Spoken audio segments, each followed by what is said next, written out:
আমেরিকার ডেমোক্র্যাট আর রিপাবলিকানরা নিজেদের দেশের ভেতরে একে অপরের মুখ দেখতে পারে না।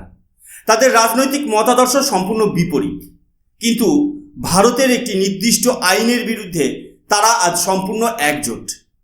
ছত্তিশগড়ের বস্তার বা ধামতারির মতো চরম নকশাল অধ্যুষিত এলাকাগুলোতে বিদেশি ব্যাংকের হাজার হাজার ডেবিট কার্ড ব্যবহার করে রাতারাতি প্রায় 95 কোটি টাকা পাম্প করা হয়েছে। উদ্দেশ্য একটাই, ভারতের ইন্টারনাল সিকিউরিটি বা অভ্যন্তরীণ নিরাপত্তাকে ভেতর থেকে দুর্বল করে দেওয়া। আর ভারত যখনই কড়া হাতে এই ফরেন ফান্ডিং বা বিদেশি টাকার অবৈধ পাইপলাইন বন্ধ করার জন্য নতুন আইনের পথে হাঁটছে, তখন পুরো পশ্চিমা বিশ্ব, বিশেষ করে আমেরিকার শক্তিশালী ক্রিশ্চিয়ান লবিং গ্রুপগুলো একজোট হয়ে ভারতের ওপর মারাত্মক জিওপলিটিক্যাল চাপ সৃষ্টি করছে। আজ আমরা উন্মোচন করব জিওপলিটিক্সের এমন এক নিখুঁত ও নোংরা খেলা, যেখানে সেবামূলক কাজের আড়ালে ভারতের সভারেনিটি বা সার্বভৌমত্বের ওপর কিভাবে আক্রমণ চলছে এবং কেন ভারত সরকার এবার এক চুলো পিছু হটতে রাজি নয়। নমস্কার, আমি সুশোভন। আপনারা দেখছেন অদ্ভুত অথচ বাস্তব। আন্তর্জাতিক সম্পর্ক এবং জিওপলিটিক্সের জটিল সমীকরণগুলো আমরা প্রতিনিয়ত এই চ্যানেলে আপনাদের সামনে সহজভাবে তুলে ধরার চেষ্টা করি। আজকের এপিসোডটি ভারতের জাতীয় নিরাপত্তার দৃষ্টিকোণ থেকে অত্যন্ত সংবেদনশীল এবং গুরুত্বপূর্ণ। পশ্চিমা মিডিয়াগুলো ভারতের বিরুদ্ধে যে প্রোপাগান্ডা বা অপপ্রচার চালাচ্ছে, তার পেছনে আসল সত্যটা আজ আমরা ডেটা এবং প্রমাণের ভিত্তিতে বিশ্লেষণ করব। তাই ভিডিওটা স্কিপ না করে শেষ পর্যন্ত মনোযোগ দিয়ে দেখুন, কারণ আজকের পর থেকে নন গভর্নমেন্টাল অর্গানাইজেশন বা এনজিওর কাজ করার ধরন নিয়ে আপনাদের দৃষ্টিভঙ্গি সম্পূর্ণ বদলে যাবে। শুরুতেই আপনাদের একটা চোখ কপালে ওঠার মতো খবর জানাই। আমরা কথায় কথায় বলি যে বিদেশি এনজিওগুলো ভারতে এসে মানুষের সেবা করছে, কিন্তু এই সেবার আড়ালে ঠিক কি চলছে? এই মুহূর্তে আপনারা স্ক্রিনে টাইমস অফ ইন্ডিয়ার একটি অত্যন্ত চাঞ্চল্যকর নিউজ আর্টিকেলের স্ক্রিনশট দেখতে পাচ্ছেন। আমি আর্টিকেলের হেডলাইনটা আপনাদের পড়ে শোনাচ্ছি, খেয়াল করুন।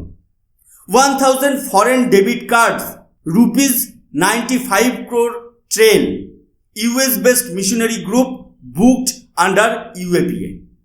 এই হেডলাইনটার অর্থ হলো, আমেরিকার ক্যালিফোর্নিয়া ভিত্তিক একটি ক্রিশ্চিয়ান মিশনারি সংস্থা, যার নাম টিমোথি ইনিশিয়েটিভ, তাদের বিরুদ্ধে ভারত সরকার আনলফুল অ্যাক্টিভিটিস প্রিভেনশন অ্যাক্ট বা ইউএপি এর মতো মারাত্মক সন্ত্রাস বিরোধী আইনে মামলা দায়ের করেছে।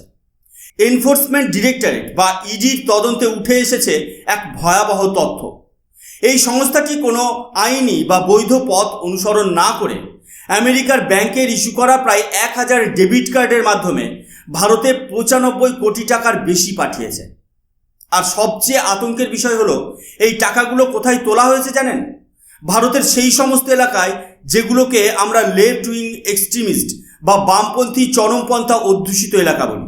ছত্তিশগড়ের বস্তার, ধামতারির মতো রেড করিডোর এলাকায় এই টাকার লেনদেন হয়েছে। ভারত সরকার একদিকে যখন দিনরাত এক করে নকশাল বা মাওবাদী সমস্যা নির্মূল করার চেষ্টা করছে, সেখানে মাত্র কয়েক মাসের মধ্যে 95 কোটি টাকার এই বিপুল পরিমাণ ফান্ডিং সরাসরি এই এলাকাগুলোতে ঢুকে যাচ্ছে। এরা দাবি করছে যে এরা নাকি রিলিজিয়াস আউটরিচ বা ধর্মীয় প্রচারের কাজ করছে, কিন্তু প্রশ্ন হলো, ধর্মীয় প্রচারের জন্য বিদেশি ডেবিট কার্ড ব্যবহার করে কোনো সরকারি অনুমোদন ছাড়াই এই বিপুল টাকা লেনদেন করার কি প্রয়োজন? এরা কিন্তু ভারতের কোনো বৈধ রেজিস্টার্ড সংস্থা নয়। এই টাকা দিয়ে তারা স্থানীয়ভাবে ইনফ্লুয়েন্স অপারেশন চালায়, সরকারের বিরুদ্ধে সাধারণ মানুষকে উস্কে দেয় এবং ফলস্বরূপ ভারতের ইন্টারনাল সিকিউরিটি মারাত্মকভাবে বিঘ্নিত হয়। আর ঠিক এই জায়গাতেই ভারত সরকারের টনক নড়েছে এবং সরকার বুঝতে পেরেছে যে এই বিদেশি টাকার উৎসের উপর অবিলম্বে একটি শক্তিশালী লাগাম পরানো দরকার। এই লাগাম পরানোর জন্য ভারত সরকার যে ব্রহ্মাস্ত্রটি ব্যবহার করেছে তার নাম হলো FCRA বা ফরেন কন্ট্রিবিউশন রেগুলেশন অ্যাক্ট। যেহেতু এর আগে আমি আমার কোনো ভিডিওতে এই বিলটি নিয়ে বিস্তারিত আলোচনা করিনি, তাই আজ খুব সরল ভাষায়, খুব সংক্ষেপে আপনাদের এই আইনটা বুঝিয়ে দিচ্ছি। ধরে নিন আপনার একটা ব্যাংক অ্যাকাউন্ট আছে। সেই অ্যাকাউন্টে যদি বিদেশ থেকে কেউ হঠাৎ করে কোটি কোটি টাকা পাঠাতে শুরু করে, তাহলে রিজার্ভ ব্যাংক বা আয়কর দপ্তর নিশ্চয়ই আপনাকে ডেকে জিজ্ঞেস করবে যে এই টাকা কোথা থেকে আসছে এবং আপনি এই টাকা দিয়ে কি করছেন। ঠিক একইভাবে ভারতের বুকে চলা যে কোনো এনজিও বা সংস্থা যারা বিদেশ থেকে ডোনেশন বা ফান্ডিং নিতে চায়, তাদের সরকারের কাছ থেকে একটি বিশেষ লাইসেন্স নিতে হয়। এই লাইসেন্সটিকেই বলা হয় FCRA লাইসেন্স। এই আইনের মূল উদ্দেশ্য হলো বিদেশ থেকে আসা টাকা যেন ভারতের জাতীয় স্বার্থের বিরুদ্ধে অর্থাৎ ন্যাশনাল ইন্টারেস্টের বিরুদ্ধে কোনোভাবেই ব্যবহার না হয়। এবার আসা যাক 2026 সালের FCRA সংশোধনী বিলের কথায়, যা নিয়ে আজ বিশ্বজুড়ে এত হইচই। সরকার দেখল যে অনেক NGO নিয়ম ভেঙে কাজ করছে এবং দেশবিরোধী কার্যকলাপে যুক্ত থাকছে। সরকার যখনই তাদের FCRA লাইসেন্স ক্যান্সেল করছে বা বাতিল করছে, তখন এক নতুন সমস্যা তৈরি হচ্ছে। এই NGOগুলো গত 10-20 বছর ধরে বিদেশি টাকায় ভারতের যে বিশাল সাম্রাজ্য তৈরি করেছে, বড় বড় জমি, বিলাসবহুল বহুতল ভবন, হাসপাতাল বা স্কুল, লাইসেন্স বাতিল হওয়ার পর সেই বিপুল পরিমাণ সম্পত্তির কী হবে? এতদিন এই সম্পত্তিগুলো বেনামিভাবে বা পেছনের দরজা দিয়ে অন্য কাজে, এমনকি অ্যান্টি ন্যাশনাল বা রাষ্ট্রবিরোধী কাজে ব্যবহৃত হচ্ছিল।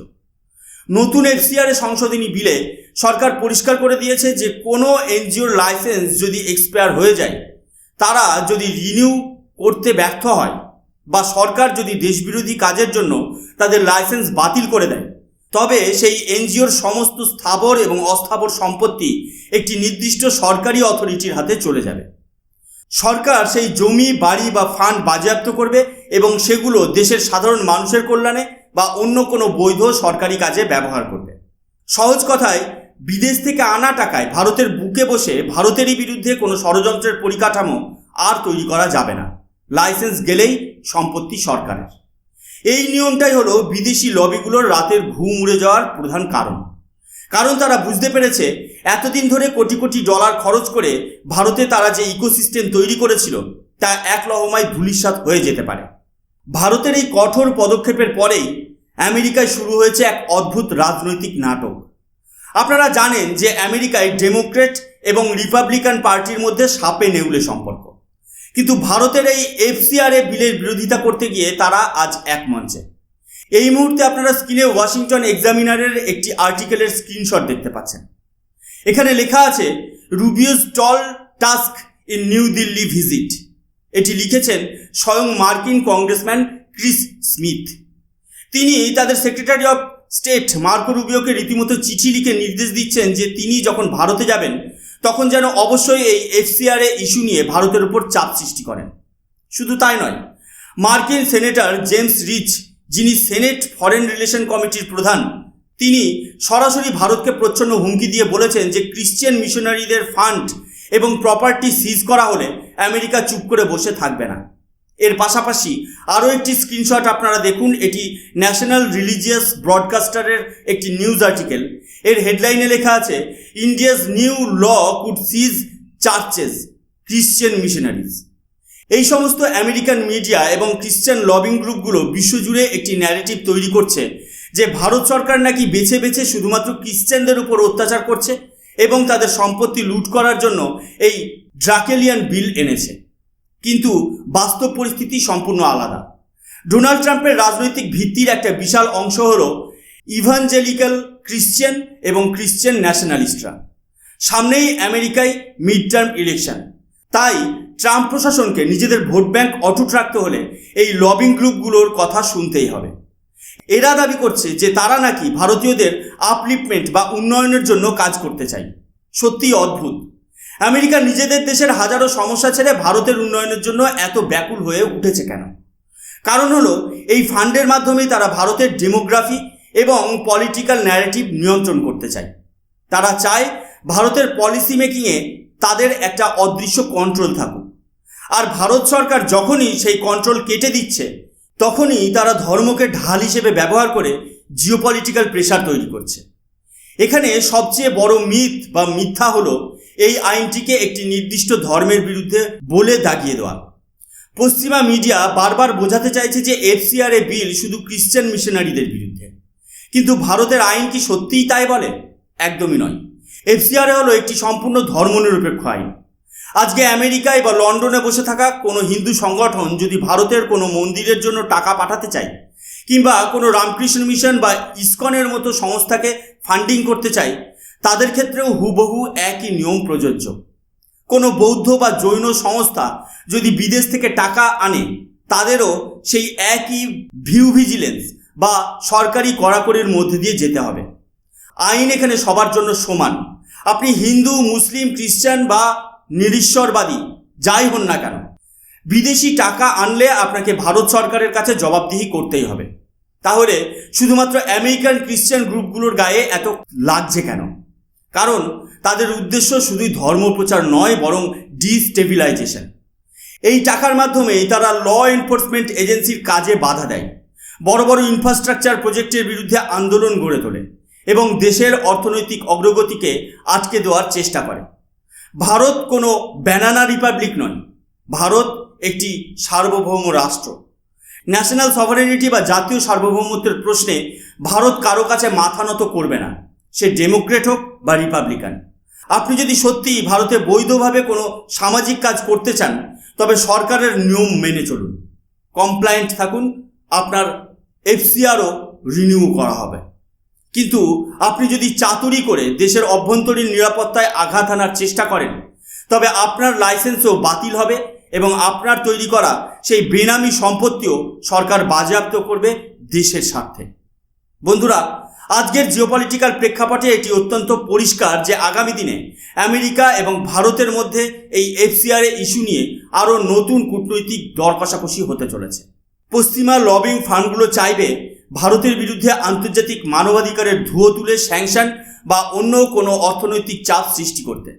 কিন্তু বর্তমান ভারত সরকার বুঝিয়ে দিয়েছে যে ফরেন ডাইরেক্ট ইনভেস্টমেন্ট বা এফডিআই এলে দেশের অর্থনীতি মজবুত হয় ঠিকই, কিন্তু এনজিওর ছদ্মবেশে আসা পলিটিক্যাল ফান্ডিং দেশের মেরুদণ্ডও ভেঙে দেয়। টাকা হলো সবচেয়ে বড় হাতিয়ার। যে টাকার স্রোত ছত্তিশগড়ের জঙ্গলে নকশালদের হাতে অস্ত্র তুলে দেয়, যে টাকার স্রোত ভারতের বর্ডার স্টেটগুলোতে অশান্তি ছড়ায়, সেই টাকার উৎস যে কোনো মূল্যে বন্ধ হওয়া উচিত। আর 2026 সালের এই বিল সেই সুরক্ষা কবচটাই ভারতকে দিতে চলেছে। আজকের এই বিশ্লেষণ আপনাদের কেমন লাগলো? আপনারা কি মনে করেন যে বিদেশি ফান্ডিংয়ের ওপর সরকারের এই কঠোর নিয়ন্ত্রণ ভারতের ভবিষ্যতের জন্য সঠিক পদক্ষেপ? আপনাদের মতামত অবশ্যই কমেন্ট করে জানাবেন। ভিডিওটি ভালো লাগলে লাইক করুন, শেয়ার করুন, আর অদ্ভুত অথচ বাস্তবের জিওপলিটিক্যাল জার্নির সঙ্গে যুক্ত থাকতে চ্যানেলটি সাবস্ক্রাইব করতে ভুলবেন না। আমি সুশোভন আজকের মতো এখানেই শেষ করছি। দেখা হবে পরবর্তী কোনো অত্যন্ত গুরুত্বপূর্ণ এবং বাস্তবধর্মী আলোচনার সঙ্গে।